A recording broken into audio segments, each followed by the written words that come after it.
Kita hidup zuhud ini di atasnya warok. Zuhud itu apa?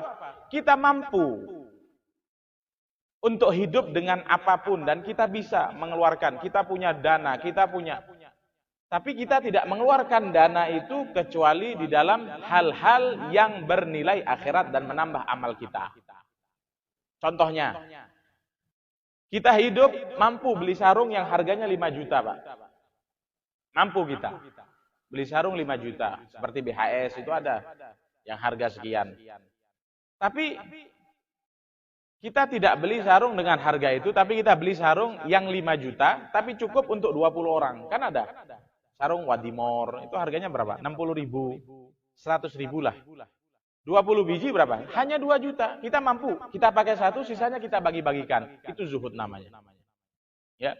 Dan ulama-ulama terdahulu itu, kenapa lebih berkah daripada ulama-ulama sekarang? Dikatakan, ya, bahwasannya karena ulama-ulama terdahulu itu hidupnya lebih zuhud. Coba orang sekarang, ulama dulu, coba lihat, ustadz-ustadz dulu itu. Biasa-biasa, pakaiannya luar biasa. Ya. Dalam segala hal nggak berlebihan. Dalam berbicara nggak berlebihan. Sehingga umat itu nggak bingung. Ada di zaman dulu ada nggak kira-kira kita itu bingung dengan ulama? Oh ini satu mengatakan begini, ini satunya begini. Ada kita zaman dulu? Nggak ada. Ya tetap kita dalam koridor. Kenapa? Karena zuhud. Karena bekas daripada hikmahnya orang yang zuhud di dalam menyampaikan agama. Ya.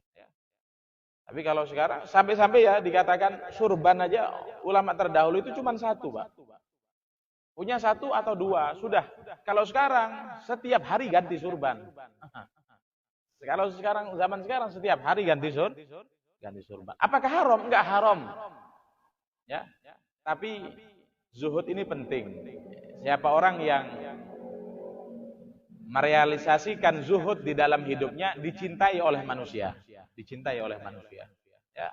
Kita juga seperti itu. Ya. Ada orang iri dengan kita, kita punya rumah yang bagus, kita begini. Iri dengan kita. Ya bisa jadi karena kita tidak hidup zuhud. Sehingga orang melihat kemewahan kita sehingga dia iri. Ya, sehingga dia iri. Oh. Ya.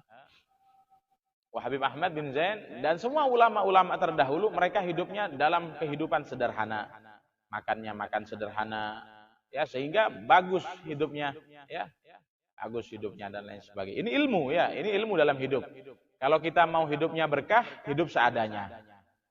Walaupun dunia berada di tangan kita. Dan inilah contoh yang diterapkan metode oleh Nabi kita Muhammad SAW. Nabi Muhammad itu paling zuhudnya orang. Ya. Nabi sampai mengatakan ya, yang sering kita dengar, Inna Rabbi aradali an yaj'ala batha Makkah dahaban. Nabi bilang, Allah Subhanahu wa taala ingin menjadikan kepadaku ya, seluruh hamparan kota Mekah itu emas. Ya, seluruh hamparan kota Mekah itu emas. Fa'abawah sallallahu alaihi wasallam. Nabi SAW menolak. Nabi mengatakan, saya ingin menjadi hamba yang sehari hidupnya kenyang, yang sehari hidupnya lapar sallallahu alaihi wasallam. Kalau saya kenyang, fahamitullah. Saya akan memuji kepada Allah. Ya.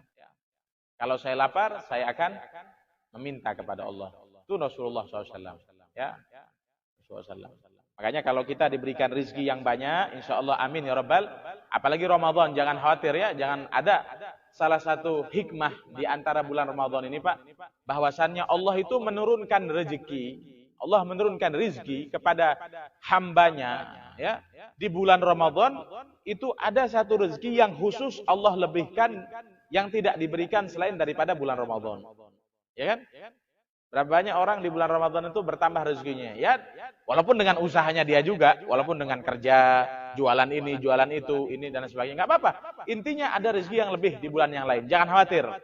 Ya, tapi ketika Anda mempunyai rezeki yang lebih, tetap hidup zuhud.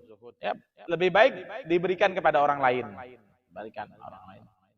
Ya, lebih manfaat seperti itu. Ya, dan beliau seperti itu. Ya, ulama-ulama terdahulu. Sampai-sampai ya, masalah zuhud ini panjang kisahnya. Enggak apa-apa. Ya, sedikit lagi. Ya, dulu itu Sayyidina Ali bin Abi Thalib, Sayyidina Ali menantu Rasulullah SAW, itu beliau mempunyai anak yang sangat kaya raya, Pak. Namanya Sayyidina Hasan bin Ali. Sayyidina Hasan bin Ali ini setiap hari rumahnya itu dibuka untuk open house. Open house ya.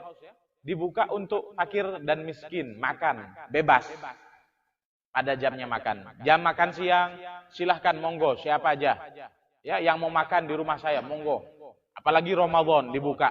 Sekarang juga seperti itu. Hatta orang kaya nggak ada yang buka rumah untuk para miskin. Paling berikan nasi ke masjid 10 biji udah. Ada yang bisa memberikan makan 100 orang miskin. Sayyidina Hasan bin Ali seperti itu. Beliau buka rumahnya. Tapi coba lihat bagaimana Sayyidina Ali, sikap Sayyidina Ali. Beliau ini kan orang tuanya. Beliau mau duduk di tengah-tengah, mau makan sepuasnya bisa. Tapi beliau nggak seperti itu. Malah beliau makan roti yang keras. Makan roti yang keras. Sampai-sampai ada orang yang melihat beliau sedang nunggu rintikan air hujan di kota Kufah. Ya, nunggu rintikan hujan, megang rotinya. Mau membasahin roti, Pak. Karena roti itu kalau di Arab itu beda dengan di sini. Kalau di sini insya Allah roti itu dibiarkan lama nggak keras. Ya. Tapi yang sudah pernah haji mungkin tahu. Roti di Arab itu kalau diangini, bahasanya diangin, dibuka dari plastiknya, itu lebih daripada 1 hari. Kalau dibuat ngelempar anjing, anjingnya mati, Pak. Ya.